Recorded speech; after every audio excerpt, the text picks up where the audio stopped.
এটা তো শহরে ও দেখো হাইরাইজ বিল্ডিং এখানে মার্কেট চলবো সব চলবো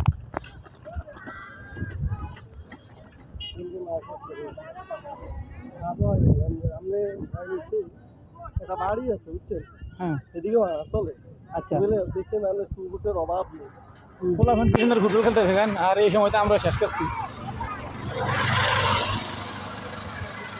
আমি 12টা বাজে একা একা বাইরে করছি তো তোমার না যে অ্যাড্রেস দিছে এই লোক কই এই লোকে তো আসছে না সেটা এই মাত্র ভিডিও দিচ্ছে ওরা আবার ফোন করে। এই জায়গার নাম কি এটা বাবুরাট না এটা বাবুরাট এই রাস্তার নাম কি এই রাস্তার নাম কি জানি না